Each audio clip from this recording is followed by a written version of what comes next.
আসসালামু আলাইকুম। স্বপ্নের বাগান তাই মোহাম্মদ ইমন হোসেন। আমার এটা হচ্ছে কলা বাগান, কলা বাগানের প্রজেক্ট। যে কলাগুলো দেখতেছেন এটা হচ্ছে G9 কলা, নতুন একটা জাত। G9 কলার সাথে সাথে আমি সাথী ফসল হিসাবে কাঁচা জল দিয়েছি। এটা এগ্রোয়ান থেকে আনা, নাগাফের এবং ধূমকেতু দুইটা মিলে। কিন্তু ঝালটা ততটা জেদের হচ্ছে না, গাছ কুকড়া যাচ্ছে এই যে। তারপরেও দেখা যাক, সামনে বর্ষা, এখন ঠান্ডা যখন পড়বে তখন আল্লাহর মধ্যে ঠিক হয়ে যাবে আশা করছি। দেখা যাক কি হয়। আজকে কলা গাছ আর হচ্ছে ঝাল নিয়ে কথা বলার জন্য ভিডিও করে নিই।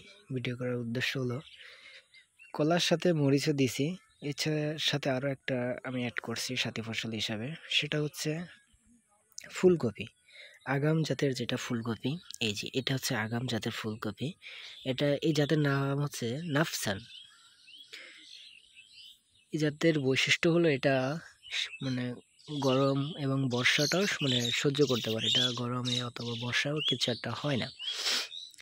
আমি নাপসানটা লাগাইছি, চারাটা লাগাইছিলাম কালকে বিকেলবেলা। তাই কালকে বিকেলে টিপ টিপ বৃষ্টি হচ্ছিলো, এই জন্য আর ভিডিও করতে পারিনি। এই যে আমার কলা গাছের মাঝখানে 4 হাত করে ফাঁকা আছে, প্রত্যেকটা কলা গাছের মাঝখানে 4 হাত করে ফাঁকা। সেই জায়গায় আমি 3টা করে চারা দিছি, 1টা 2টা 3টা করে চারা, ফুলকপির চারা আমি বসাইছি। দেখা যাক কি হয়।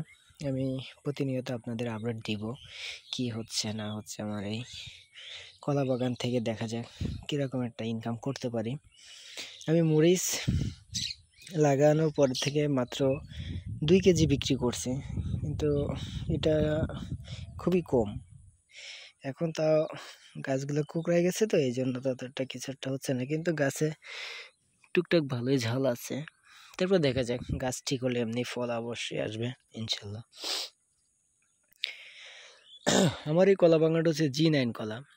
G9 কলা নতুন একটা জাত। আমাদের যশোর জেলাতে মনে হয় না G9 কলার বাগান কেউ করছে, অনেকে করেনি, এখনো কেউ করেনি। আমি মনে হয় প্রথম করছি। কারো যদি G9 কলার বোগ লাগে, যে যে গাছের গোড়ার থেকে বোগ হয়, এটা যদি লাগে, কারণ যদি লাগে আমার সাথে যোগাযোগ করতে পারেন। আমি 2 মাস পর থেকে অবশ্যই আমি দিতে পারবো। এগুলো যখন আর 2 মাস পর থেকে এগুলো কাটিং করা যাবে, এই কাটিং করে আলাদাভাবে আরেক জায়গায় লাগানো যাবে। তখন কারো যদি লাগে তাহলে অবশ্যই আমার সাথে যোগাযোগ করতে পারেন।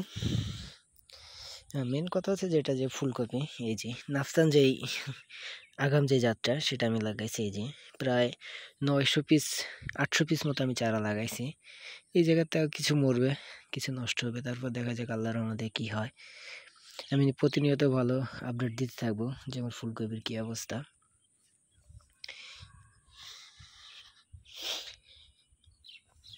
দেখা যাক কি হয়। চারাগুলো সবকটাই দাঁড়াই গেছে। দুপুরবেলা যখন আসছিলাম তখন দেখছিলাম বেশ একটা গাছ শুয়ে পড়ছিল, রোদ হয়েছে তো এই জন্য গাছটা শুয়ে পড়ছিল, কিন্তু এখন বিকেল হতে শুরু হয়েছে। এখন চারাগুলো আস্তে আস্তে সতেজ হচ্ছে, তাজা হচ্ছে। এই 4-5 দিনের মধ্যে গাছগুলো সবকটাই ভালো হয়ে যাবে এবং দাঁড়িয়ে যাবে। দেখা যাক কি হয়। আমি যারা নতুন উদ্যোক্তা হতে যাচ্ছেন তাদের উদ্দেশ্যে একটা কথা বলতে চাই, কিছু একটা করতে হবে, বসে থেকে লাভ নেই, কিছু একটা করতে হবে, চেষ্টা করতে হবে। যখন আপনি চেষ্টা করবেন, যদি হয় তাহলে তো আল্লাহর রহমতে হলো, আর যদি না হয় তাহলে আপনি বলতে পারবেন যে আমি চেষ্টা করছি কিন্তু আমার হয় নাই। এবং চেষ্টা করে দেখবেন কোথায় ভুল হয়েছে। যদি সফলতা আসে তাতে আলহামদুলিল্লাহ, যদি সফলতা না আসে তাহলে দেখবেন নিজের ভুলগুলা কোথায়, নিজে কোন জায়গায় ভুল করছেন, কোন ভুলের কারণে আমার এইগুলো হয় নাই, সেটা সঠিক করে নেওয়ার চেষ্টা করতে হবে।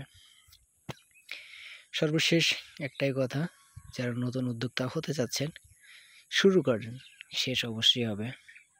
শুরু করতে হবে, যে আজকে করব কালকে করব সেটা ভাবার কোনো প্রয়োজন নেই। শুরু করতে হবে তো করতে হবে।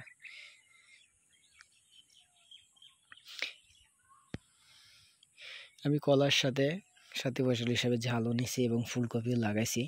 এখন দেখা যাক এর থেকে কিরকম একটা রেজাল্ট আসে। আজ এতটুকুই। সবাই সুস্থ থাকবেন, ভালো থাকবেন। আসসালামু আলাইকুম।